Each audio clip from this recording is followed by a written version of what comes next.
Acredito que todo cristão precise de uma percepção correta dos milagres. Em primeiro lugar, reconhecer que Deus é o mesmo, que Ele não mudou e que Ele ainda opera milagres hoje. Mas em segundo lugar, ter um entendimento correto, a percepção do ensino bíblico sobre o propósito dos milagres, a responsabilidade de receber uma intervenção de Deus. A combinação disso nos levará a um lugar de equilíbrio para viver a plenitude do que Deus tem. Esse é o assunto da nossa conversa hoje. Fique comigo e nos próximos minutos nós vamos entender um pouco melhor o que a palavra de Deus ensina sobre o assunto.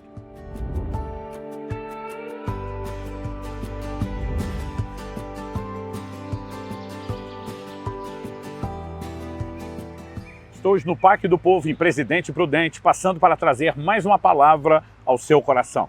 Precisamos reconhecer que Deus é um Deus de milagres. Ele é um Deus de grandes feitos. Impossível lermos e estudarmos a Bíblia e não percebemos a ênfase nos sinais, milagres e maravilhas que Deus opera, que Deus produz. Ao mesmo tempo, precisamos reconhecer que esses milagres não estão confinados ao passado, relegados a um período antigo na história, porque Deus não muda. Em Hebreus, no capítulo 13, no verso 8, a Bíblia diz que Jesus Cristo é o mesmo ontem, hoje e o será para todo sempre. Ou seja, o mesmo Cristo que andou pelas praias da Galiléia operando inúmeros milagres. O apóstolo João disse que se fossem registrados todos os milagres que ele operou, nem no mundo inteiro caberiam os livros. O mesmo Jesus que fez isso tudo segue sendo o mesmo, continua agindo com poder. Quando lemos o livro de Atos, mesmo depois de Nosso Senhor ter ressuscitado, sido assunto aos céus, no seu nome os milagres continuavam sendo operados e se tornaram uma evidência da ressurreição de Cristo. Nós não podemos, de forma alguma, abrir mão de um evangelho que expressa a manifestação do poder de Deus, que nos orienta a pedir em oração e fé e receber de Deus. No entanto, vemos um grande movimento, mesmo no meio daqueles que creem nos milagres, que os tem levado a um outro extremo. Reconheço que há um erro em um extremo de não reconhecer que Deus opera milagres e não buscar suas intervenções. Mas há outros que estão migrando para o outro extremo, que é perder a percepção correta dos milagres. Precisamos reconhecer, Hebreus 11:6 diz, sem fé é impossível agradar a Deus e que todo aquele que se aproxima de Deus deve crer que Ele é galardoador de todos aqueles que o buscam. Quando a Bíblia fala de Deus como galardoador ou recompensador, não fala apenas de algo que Deus faz, fala daquilo que Ele é, porque aquilo que Deus faz é uma extensão do que Ele é. Então nós não podemos simplesmente deixar de lado a ideia de que Deus não deseja mais operar os seus milagres. No entanto, buscá-lo apenas por causa dos seus milagres, deixando de lado a essência do que Ele é, tem se tornado um erro na vida de muita gente, e isso não é um problema meramente atual, é antigo. A palavra de Deus nos diz lá no Evangelho de Lucas que 10 leprosos vieram até Jesus, todos foram curados, desses 10 somente um voltou para agradecer. E Jesus simplesmente olha para esse um e pergunta, onde estão os outros 9? Jesus não estava fazendo desse o responsável pelos demais, não estava nomeando ele como uma espécie de chefe do sindicato dos ex-leprosos curados, mas Jesus está externando uma indignação. Se todos receberam uma intervenção de Deus, por que só um voltou para a continuidade do que foi começado?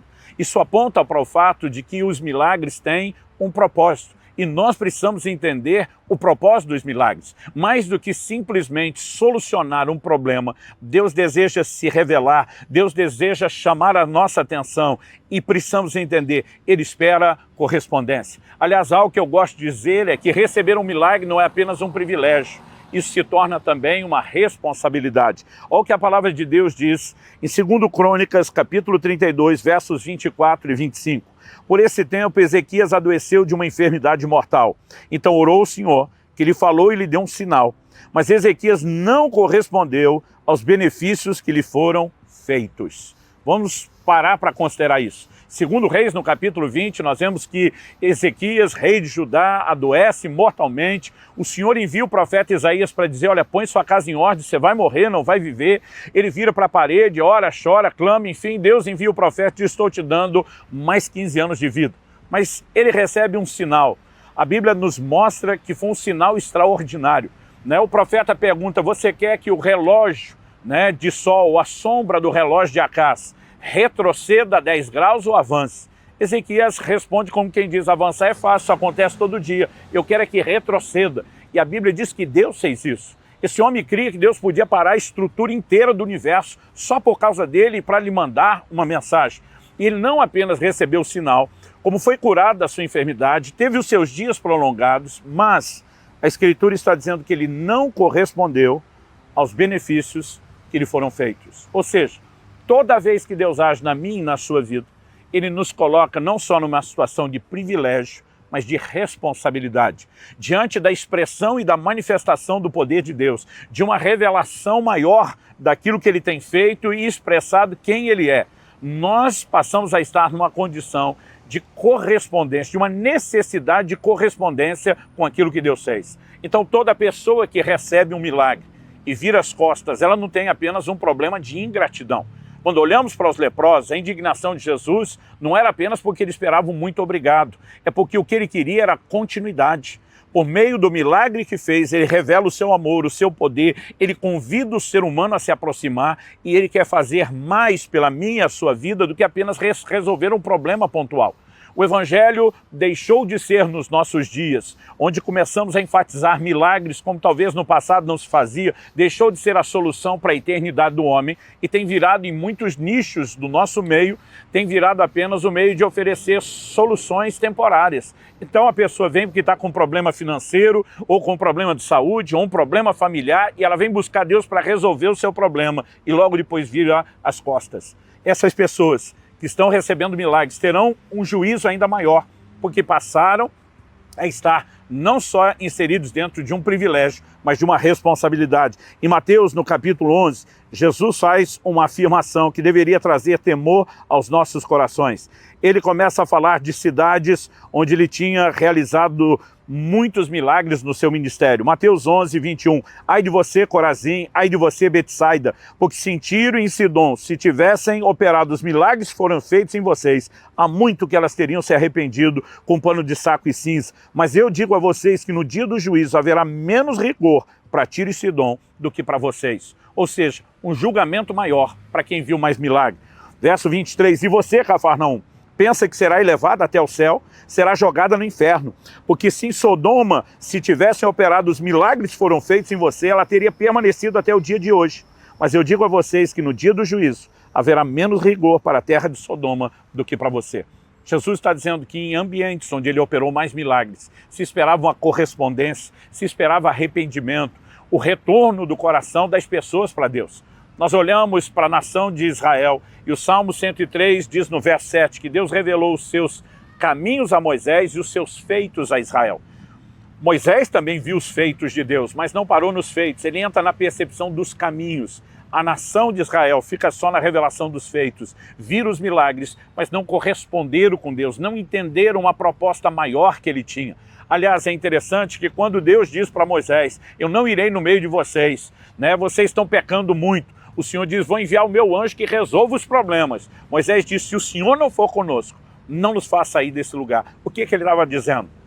O que nós mais queremos é a sua presença, é desfrutar de quem o Senhor é. Nós não queremos apenas o que o Senhor faz. Mas muitas vezes olhamos para Israel e eles estavam dizendo para Deus, se a gente tiver só o que o Senhor faz, nós não estamos tão preocupados com quem o Senhor é. Nós conseguimos ver uma distinção do comportamento da geração de Eli e da geração de Davi.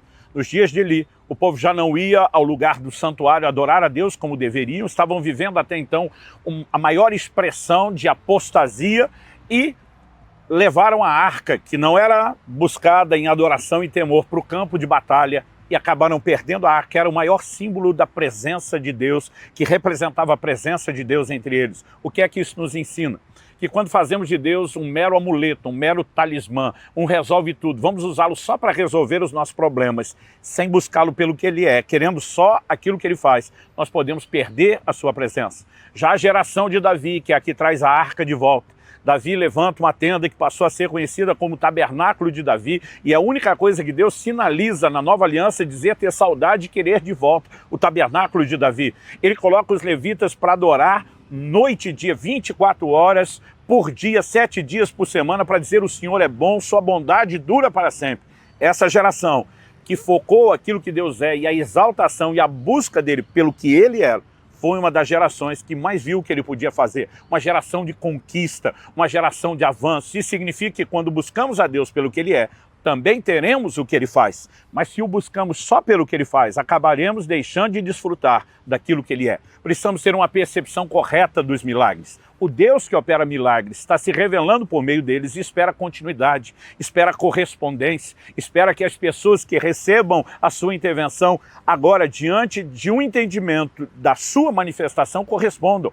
Então, se por um lado erramos não enfatizando os milagres, por outro, uma ênfase no milagre pelo milagre, não está nem dando a Deus a devida glória e nem ajudando as pessoas. Então acredito que nós não temos que escolher entre uma coisa ou outra. Nós precisamos simplesmente combinar o entendimento. Deus é o mesmo, continua operando milagres, suas intervenções devem ser buscadas, porque a Bíblia aponta nessa direção, mas devemos fazer isso com o temor de entender que diante de cada revelação temos uma responsabilidade maior de correspondência. O milagre é parte do começo da revelação de Deus, mas não é um fim em si mesmo. O milagre tem uma mensagem, tem um propósito e requer uma correspondência. Quanto mais vemos Deus fazer, maior é a nossa responsabilidade de corresponder. Que nós não sejamos como Ezequias. Foi um homem de fé, foi um homem de oração, viu milagres, mas não correspondeu aos benefícios que lhe foram feitos. Que haja no nosso coração mais do que gratidão, que haja rendição, que haja entrega, que haja continuidade do propósito,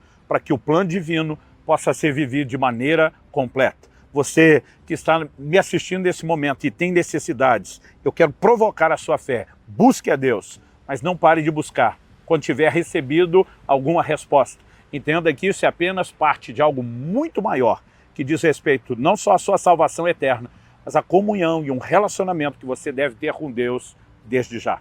Que o Senhor te ajude a viver de forma prática o entendimento dessas verdades.